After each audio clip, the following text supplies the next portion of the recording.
పేకాట ఆడితే డిఎస్సిలో ఉద్యోగాలు ఇస్తారని చెప్పేసి ఈ పేకాట పబ్లిక్ గా ఆడుతా ఉన్నాం. మేము ఆడుతుంది చంద్రబాబు నాయుడు గారు డిఎస్సిలో పెట్టినటువంటి బ్రిడ్జ్ గేమ్. డిఎస్సికి సంబంధించినటువంటి పరీక్ష రాయడానికి అవసరం లేదు. ఈరోజు అమృతలూరు మండలంలో మేము కూడా ప్రాక్టీస్ చేస్తున్నాం. పేకాటకు రండి.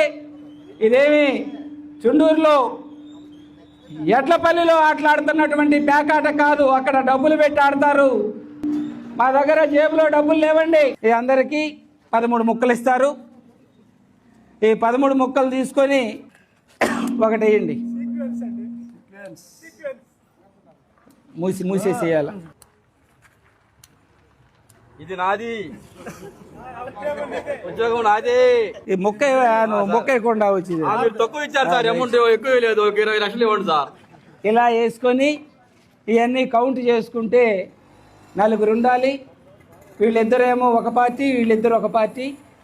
ఇట్లా ఆడితే ఉద్యోగాలు వస్తాయి ఈ రాష్ట్రంలో.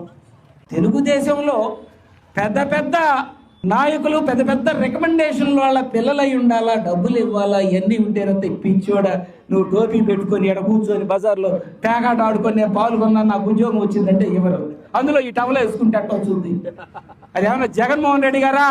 పరీక్షలు పెట్టి 1,35,000 సచివాలయ ఎంప్లాయీస్ ని పార్టీలకు అతీతంగా తీసుకున్నటువంటి జగన్మోహన్ రెడ్డి గారు నువ్వు అడుగుతున్న చంద్రబాబు నాయుడు గారి పాలనలో నువ్వు ఈ పెట్టుకొని నువ్వు నాకు ఉద్యోగం వచ్చినట్టు పేకాట ఆడి నాకు ఉద్యోగం వచ్చిందంటే, పేకాట ఆడిన దానికి సిగ్గుపడుతుంటే పేకాట ఆడి నాకు ఉద్యోగం వచ్చిందని వద్దన్నయ్యా మనం చేస్తుంది.